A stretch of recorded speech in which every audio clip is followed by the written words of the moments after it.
kusala dhamma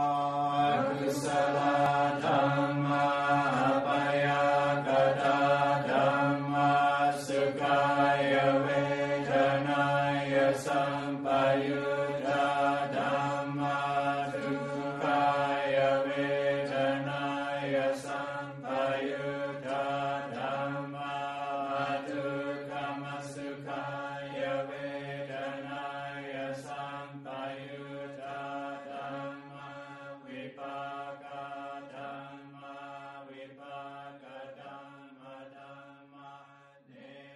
vipaka.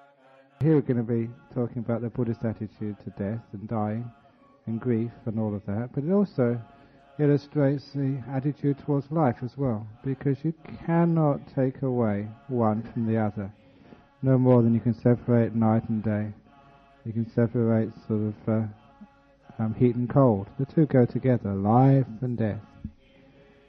But certainly we understand that there is something which happens after death. Quoted a little article in the Lancet entitled sort of Consciousness Survives Death, who had done an in-depth study about what actually happens to you when you die, medically. And they've found so much evidence that when the brain stops, when a person is medically dead, some people actually remember and recall, and they recall so clearly, there's no way they can imagine those things. What they're actually saying, that according to their research, that consciousness survives death. And it's important for us to know that, because once we understand what actually happens at death, then perhaps we won't be so afraid of it, and we won't have so much shock at death, and we won't grieve the death of another. It's not only sort of doctors, but people have so many anecdotal experiences of what happens when a person dies.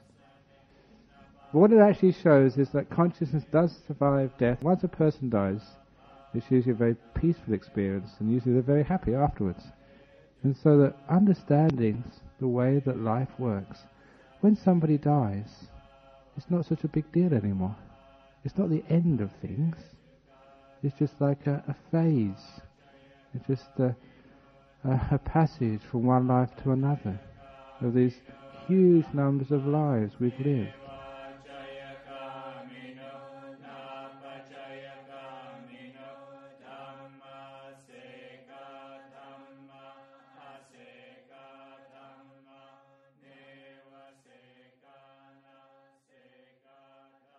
You've died many times. You've been born many times. Which is why I call all Buddhists born-again Buddhists.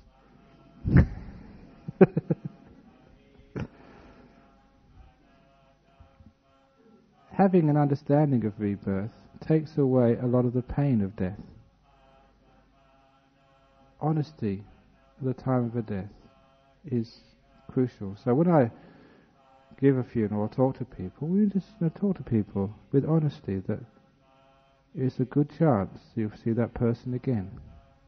But I can say with true honesty, because according to Buddhist theories of rebirth, we do tend to get reborn together in groups.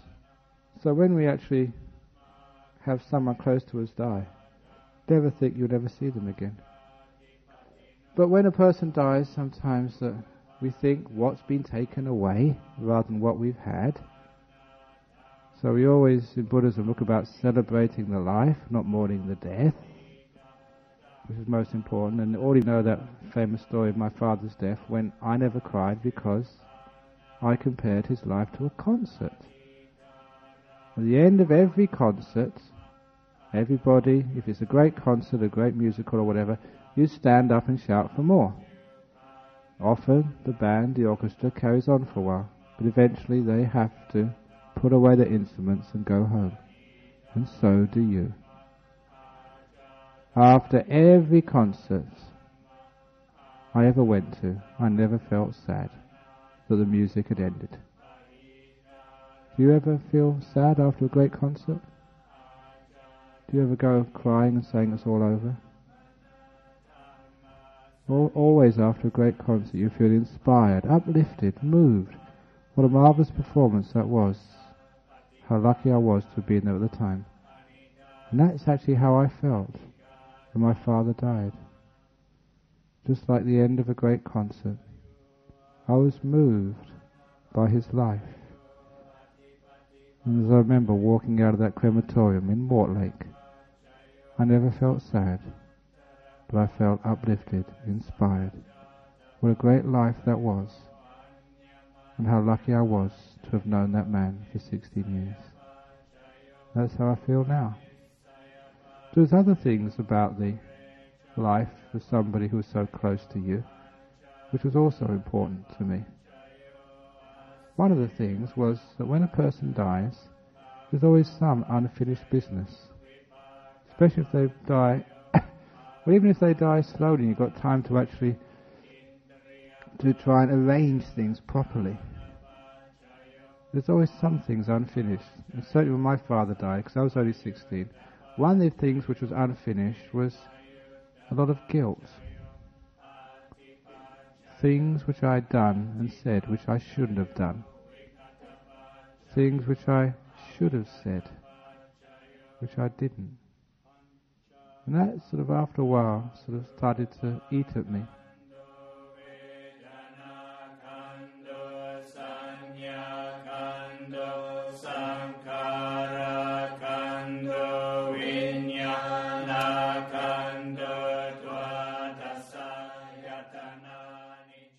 If you're close to someone, they can feel you.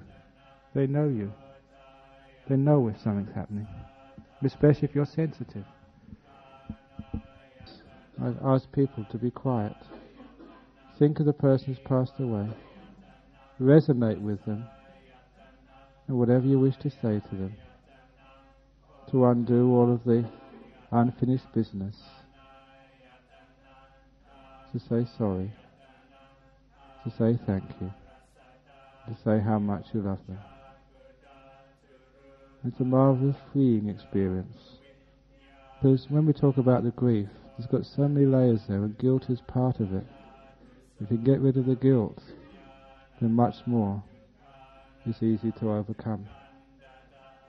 Because that when you love someone, when you care for them, when you've lived with them for a long time, there's always a sense of another part of debt. They've given so much to you, and you need to repay all of the good times, the kindness, the care which they've given to you. In Buddhism we have this thing we call sharing of merits. What that really means is that you do an act of kindness, of goodness, of charity. Help people see their way in life, because we're giving it out of gratitude for what you've done. So it also becomes part of the ceremony for overcoming grief. Sometimes with those people who are saddled with grief, loss of a loved one, we want to do something. What do we have to do? Just getting advice is sometimes not enough. We need to do something, and that's a marvellous thing one can do. In the name of the person who's passed away, go and do some great act of charity in their name. Give all of the goodness for them. I owe you, and so I'm going to give something for others, which you will be proud of. And we ask forgiveness as well. And that way we can actually overcome much of the pain, much of the grief, the guilt, the unfinished business of a death, which will allow us to go back to that original idea of celebrating a life. So don't ever think it's strange when a person dies, or something's gone wrong. Death happens at all times. When we understand life, we can actually celebrate that life. And when it's a death, it's like the last part, the last movement of a great symphony. And that way we can be at peace with life and death. So can't we learn a different way to deal with death? The one who's died doesn't want you to be unhappy. They want you to remember them, to learn from their life, to be enriched by the experience of their life, and to go on with a positive attitude, caring, sharing, and being at peace with each other. So if there's a funeral, I always say that the gift which we give to a person who's died is not the wreath of flowers which we lay on the coffin. That's an easy gift to give. I tell the people in the chapel, consider each one of you as flowers in this great wreath, which are offering to the person who's died. You're offering your lives, the beauty of your lives, the goodness of your lives, the harmony of your lives, the love of your lives, in honor of the person who's died. Be good people, be caring people, be kind people, be generous people. That's the best way we can pay respect to someone who's died. To be someone who remembered his examples and his goodness and tried to live them. And that is a way that we can take something positive out of the death of a person we know and we loved very much. We can actually grow from it, become better people for it. Just grieving, feeling sad about ourselves or sad about others doesn't help anybody. We know that.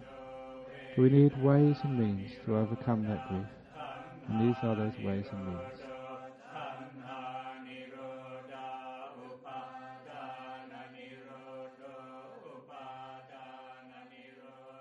Just to summarize just what I've been saying. First of all, let go of the guilt by doing a forgiveness ceremony. Let go and understanding that those people probably hear it and know it. And then do an act of generosity to pay back your debt to that person. And celebrate their life rather than mourning their death. And learn from the whole experience. Become better people.